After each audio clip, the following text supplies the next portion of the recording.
Kissing mystery বদলে গেল chilling murder মিস্ট্রিতে, honeymoon travels হয়ে গেল হানিমুন হররে। কিন্তু সেটা কিভাবে? সোনম রঘুবংশী ও রাজা রঘুবংশী তারা দুজন পরস্পরকে বিয়ে করেছিল, আর বিয়ে করে তারা হানিমুনে গিয়েছিল।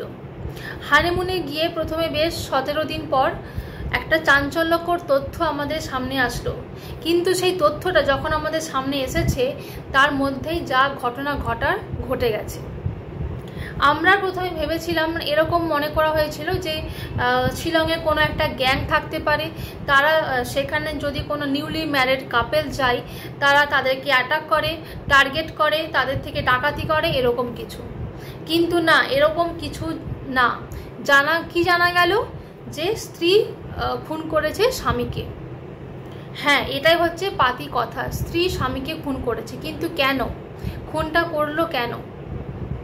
এরকমটা ভাবা যেতে পারে যে প্রথম যেহেতু তারা বিয়ে করেছে, নিউলি ম্যারিড, সেহেতু তাদের মধ্যে হয়তো কোনো মতবিরোধ থাকতে পারে, তাদের মধ্যে সেই মতের অমিল থাকতে পারে। হয়তো সেই ক্ষেত্রে সেভাবেই দুজনের মধ্যে কথা হতে হতে কোনো ঝগড়া অশান্তি হয়েছে হয়তো। এইভাবে অশান্তি হতেই রাগের মাথায় খুনটা হয়ে গেছে। কিন্তু না, কাজটা কোনো রাগের মাথায় হয়নি, কাজটা হয়েছে একদম প্ল্যান করে। একবার তোমরা সোনম আর রাজা রঘুবংশীর বিয়ের কথাটা ভেবে দেখো। সোনম বিয়ে করলো রাজা রঘুবংশীকে, তাদের কিন্তু অ্যারেঞ্জ ম্যারেজ, লাভ ম্যারেজ না, তাদের হয়েছিল অ্যারেঞ্জ ম্যারেজ। রাজার পরিবার থেকে তথ্য এসেছে যে সোনম বিয়ের সময় রাজাকে 10 লক্ষ টাকার গয়না পরার জন্য বারবার জোর করেছিল। বিয়ে হলো, তারা বিয়ের পরে হানিমুনে গেল, কিন্তু ওই যে হানিমুন ট্রাভেলস হয়ে গেল হানিমুন হরর। কিন্তু সেটা কিভাবে হলো? তার কারণটা হলো ওই সোনমের প্রেম। আবার সেই প্রেমটা কিন্তু তার স্বামী রাজা রঘুবংশীর সাথে না, তার প্রেমটা হলো তার প্রেমিক রাজকুশওয়ার সাথে।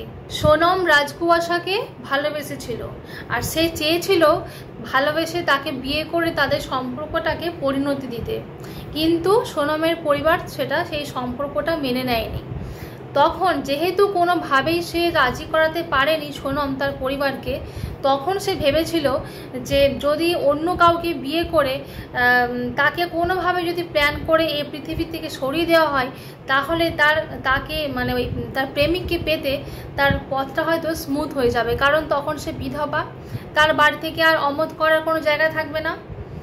এইরকম ভেবে একদম প্ল্যান করে কিন্তু সে সোনম এই কাজটা করেছিল। এইরকম ঘটনা প্রায়শই হয়েই থাকে, যে অনেক সম্পর্কে এরকম হয়েই থাকে যে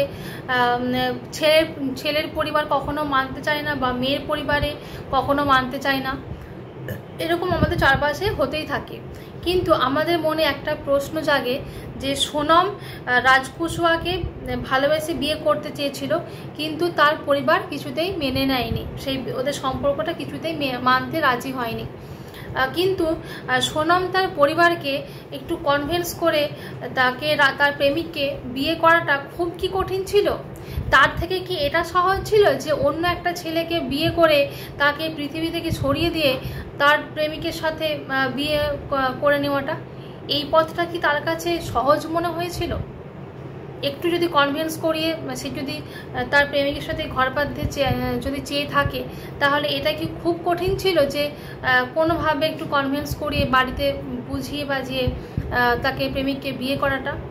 তার কাছে কি সেটা কঠিন মনে হয়েছিল? আর সে যেটা করেছে সেটা তার কাছে সহজ পদ্ধতি মনে হয়েছিল। প্রশ্নটা এই জায়গাতেই।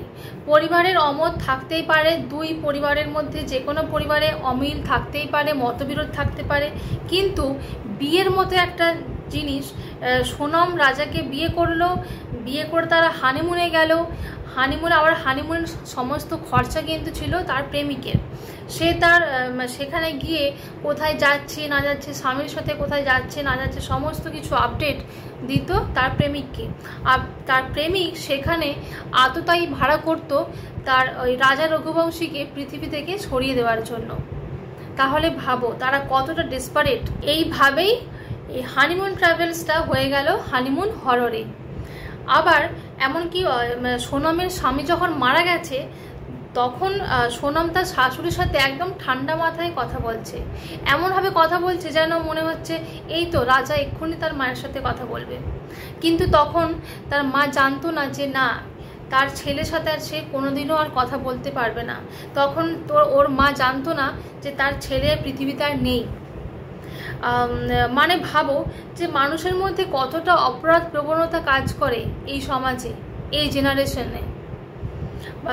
শুধু যে বিয়ের পরে মানে হানিমুনে গিয়ে এই ঘটনাটা ঘটিয়েছে তা কিন্তু নয়, ওইটা কিন্তু যেদিন সে সোনম বিয়ে ঠিক করেছিল, বিয়ে করবে বলে ঠিক করেছিল, সেই দিন থেকেই কিন্তু তার মাথায় এই রকম প্ল্যানটাই ছিল যে সে এইভাবে বিয়ে করে তাকে পৃথিবী থেকে সরিয়ে দিয়ে তারপর তার প্রেমিকের সাথে সেটেল হয়ে যাবে। এই রকম কিন্তু তার মাথায় সেই দিনেই বুদ্ধিটা ছিল, একদম ঠান্ডা মাথায় সেই প্ল্যানটা করেছে।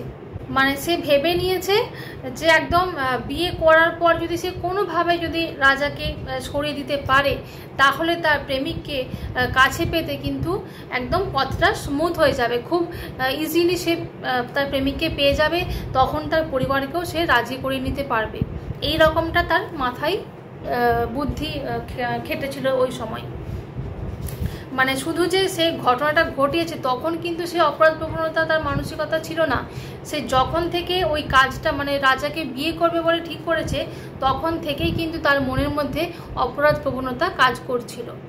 মানে ভাবো তাহলে আমরা কোন সমাজে বাস করছি। ভাবো একটা যেখানে বলে না মেয়েরা হচ্ছে মায়ের জাত, মেয়েরা একটা প্রাণ সৃষ্টি করে, একটা জীবন সৃষ্টি করে পৃথিবীতে, সেখানে একটা মেয়ে হয়ে সে একটা মানে একটা মানুষকে শেষ করে দিচ্ছে পৃথিবী থেকে একদম খুব ঠান্ডা মাথায় প্ল্যানফুলি।